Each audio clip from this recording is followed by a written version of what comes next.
Hello दोस्तों, आपने पहला वीडियो देखा होगा पार्ट 1। तो उसमें पाचन तंत्र पढ़ा चुके थे। पाचन तंत्र में ये यहाँ तक पढ़ा चुके थे। मुख होता है, ग्रासनली होती है। उसके बाद भोजन कहाँ जाता है? आमाशय में जाता है। देखिए यहाँ तक हो गया था, आमाशय तक। उसके बाद लार ग्रंथियाँ भी हो गई थी, उसमें से एंजाइम निकलते हैं। जैसे लाइसोजाइम है, टाइलिन है। और लाइसोजाइम किसका काम कर रहा था? जीवाणु को मारने का। टाइलिन स्टार्च को पचाने का काम कर रहा था, और मतलब कार्बोहाइड्रेट को स्टार्च में बदलने का काम करता था। उसके बाद इसमें आमाशय था। तो आमाशय में आप लोगों ने पढ़ा होगा कि इसमें HCl बनता है, जठर रस बनता है। जठर रस में 2 प्रकार के एंजाइम होते हैं, रेनिन होता है, पेप्सिन होता है। रेनिन का काम होता है दूध से दही बनाना। तो ये सब हो गया था। तो उसके बाद आता है छोटी आंत। तो आज हम आपको बताएंगे छोटी आंत के बारे में। ध्यान से पढ़ना और इसको नोट करते जाओ। चलिए देखिए, तो इसमें ग्रासनली में भोजन होता है। तो ग्रासनली में पाचन तो होता नहीं, इसमें संकुचन होता है। तो इसमें जब भोजन आता है मुख से पचने के बाद, तो इस भोजन को बोला जाता है बोलस। समझ गए ना? भोजन बोलस बोला जाता है। उसके बाद भोजन कहाँ जाता है? आमाशय में। ये आमाशय, इसमें HCl वगैरह बना था, ये सब हो गया था। उसके बाद भोजन जाता है छोटी आंत में। बात यहाँ से करते हैं। तो आज पढ़ाते हैं आपको छोटी आंत। समझिएगा। हाँ, तो छोटी आंत मतलब स्मॉल इंटेस्टाइन। Small intestine. तो देखिए, जो आमाशय होता है, इस टाइप का आमाशय होता है। तो आमाशय में जो नीचे वाला हिस्सा होता है, यहाँ से छोटी आंत जुड़ी होती है, इस टाइप की होती है। आपने देखा होगा, पढ़ा भी होगा। तो इस टाइप की होती है। तो ये छोटी आंत के भी कुछ हिस्से होते हैं। छोटी आंत के कितने हिस्से होते हैं? 3 होते हैं। तो जहाँ से ये छोटी आंत से हिस्सा जुड़ा होता है, उस हिस्से को बोला जाता है ड्यूडेनम। ड्यूडेनम। और इसके जो बीच वाला हिस्सा होता है, ये वाला, तो इसको बोला जाता है जेनुनम। जेनुनम। और जो सबसे लास्ट वाला हिस्सा होता है, ये यहाँ से बड़ी आंत जुड़ी होती है, तो इस वाले हिस्से को बोला जाता है इलियम। अब बड़ी बात यह है, आपको याद रखनी है कि छोटी आंत का मुख्य कार्य होता है भोजन को पाचन करना, और भोजन में जो पोषक तत्व होते हैं उनको अवशोषण करना। क्योंकि इलियम नाम में इसमें छोटे छोटे रसांकुर पाए जाते हैं आंत के अंदर। मान लो आंत अंदर से इस टाइप की होती है, तो इसमें कुछ छोटे छोटे रसांकुर पाए जाते हैं। तो ये क्या करते हैं? इसमें से पोषक तत्वों को अपनी ओर आकर्षित कर लेते हैं। इनका काम ये है। तो इसमें कुछ कुछ पाचक एंजाइम भी होते हैं। छोटी आंत में पाचक एंजाइम होते हैं, उनका भी कार्य होता है, उसको समझते हैं।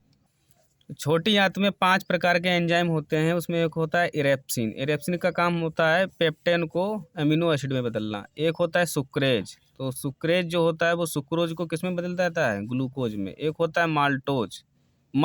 माल्टेज एंजाइम होता है, वो माल्टोज को ग्लूकोज प्लस फ्रक्टोज में बदल देता है। समझ गए? एक होता है लैक्टोज। तो लैक्टोज जो होता है वो लैक्टोज को ग्लूकोज में बदल देता है। एक होता है लाइपेज। लाइपेज जो होता है, हम लोग फैट खाते हैं, फैट का मतलब तेल, तो तेल को किस में बदल देगा? प्रोटीन अमीनो एसिड में बदल देता है। ये ध्यान रखना है इस बात को। अब आपको हम एक मेन इम्पॉर्टेंट बात बताते हैं कि भोजन जो होता है आमाशय में तो हो गया अम्लीय। अब अम्लीय भोजन कभी भी छोटी आंत में जाता नहीं है। तो उस भोजन को क्षारीय करेगा कौन? बात उसकी करते हैं। तो देखिए, हमारे शरीर में एक यकृत होता है। यकृत सबसे बड़ी ग्रंथि होती है, इस टाइप का होता है यकृत। तो यकृत का काम होता है, इसमें कोशिका विभाजन बहुत स्पीड से होता है। यकृत जो होता है एक पित्त रस का निर्माण करता है। इसमें पित्त की थैली होती है, थोड़ी नीले हरे रंग की होती है। और इसी में एक ग्रंथि लगी होती है अग्न्याशय, उसको मिश्रित ग्रंथि बोला जाता है। तो ये पित्तरस होता है। पित्तरस जो होता है वो एक प्रकार का क्षार होता है, क्षार। तो यही क्षार छोटी आंत में मिल जाता है, जिससे भोजन क्षारीय हो जाता है। अब पूरा क्षारीय भोजन धीरे धीरे छोटी आंत में होकर के बड़ी आंत में चला जाता है, क्योंकि उसने तो अपना काम पूरा कर दिया छोटी आंत ने। उसके बाद पचने के बाद ये पहुंच जाता है बड़ी आंत में। छोटी आंत की लंबाई लिख लेना, इम्पॉर्टेंट बात है। छोटी आंत की लंबाई, छोटी आंत की लंबाई लगभग होती है 6 से 7 मीटर। ये ध्यान रखना इस बात को। अब हम लोग बात करते हैं बड़ी आंत की। बड़ी आंत जो होती है मनुष्य में करीब 1.5 मतलब 1.5 मीटर लंबी होती है, ध्यान रखना इस बात का। बड़ी आंत का मुख्य काम होता है भोजन में जो पानी होता है उसका अवशोषण करना। तो भोजन से पानी को अवशोषण करती है ये बड़ी आंत, ध्यान रखना इस बात का, पानी का अवशोषण। और इसका कोई मेनली काम नहीं होता है। दूसरी बात ये, इसमें भोजन पचने के बाद आता है तो उसे बोला जाता है, उस भोजन को पचने के बाद उसको बोला जाता है काइल। और इसी के भाग में इस स्थान को, जहाँ से गुदा द्वार होता है, पढ़ा होगा आप लोगों ने, तो वहाँ पर एक जगह होती है, एक स्थान होता है, उसे बोलते हैं हम लोग रेक्टम, अर्थात हिंदी में कहते हैं मलाशय। तो इसमें पचा हुआ भोजन अर्थात अपशिष्ट पदार्थ रुका रहता है और एनस के माध्यम से, मतलब गुदा द्वार के माध्यम से इस भोजन को बाहर कर दिया जाता है, पचे हुए भोजन को, अपशिष्ट पदार्थ को। तो ये तो हो गई बड़ी आंत और छोटी आंत की बात। अब हम लोग बात करते हैं मिक्स्ड ग्लैंड की, अर्थात अग्न्याशय की। तो अग्न्याशय जो है ये यकृत के पास होता है, उसी के बारे में आपको बताते हैं। उसमें कुछ एंजाइम निकलते हैं जो पाचन का काम करते हैं। तो जो अग्न्याशय ग्रंथि है वो यकृत के पास होती है, ध्यान रखना। इसमें से 3 प्रकार के एंजाइम निकलते हैं, ध्यान रखना इस बात का।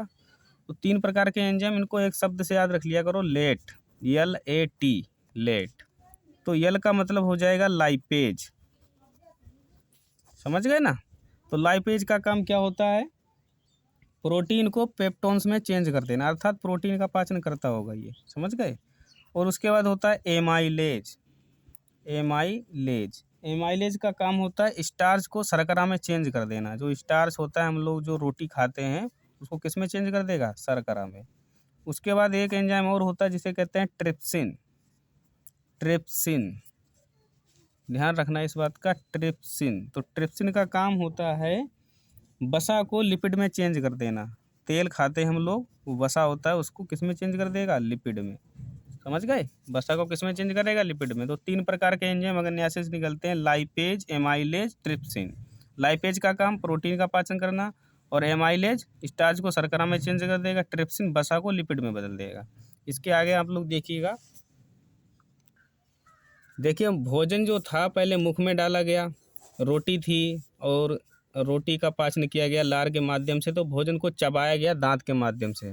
तो जो पाचन क्रिया होती है भौतिकी और रासायनिक क्रिया होती है। भौतिकी इसलिए क्योंकि मुंह चल रहा है, और रासायनिक इसलिए क्योंकि उसमें लार निकल रही है। तो ये हो जाएगी भौतिकी और रासायनिक क्रिया। तो जो रोटी होती है चबाई जाती है मुख में, तो मुख में जो चबा हुआ भोजन होता है, हम लोग बोल सकते हैं जो मुख में चबा हुआ भोजन है उसको क्या बोला जाता है, बोलस। ध्यान रखना इस बात का। अब ये बोलस सीधे कहाँ जाता है, ग्रास नली में।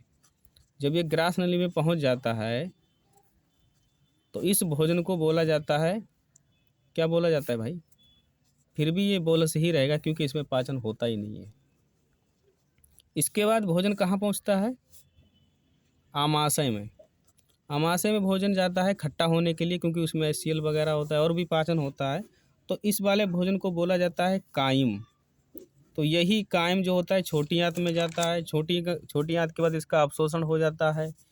उसके बाद बड़ी आंत में जाता है। तो बड़ी आंत में इस भोजन को, जब बड़ी आंत में पहुंच जाता है, पहले तो छोटी आंत में ही जाएगा, उसके बाद जाएगा बड़ी आंत में। तो बड़ी आंत में जो भोजन होता है उसे बोला जाता है काइल, क्योंकि ये काइल जो होता है पीले रंग का हो जाता है, अपशिष्ट पदार्थ है, निकाल दिया जाता है गुदा द्वार के माध्यम से। तो ये हो गया हमारा पाचन तंत्र। अगले वीडियो में हम आपको पढ़ाएंगे परिसंचरण तंत्र।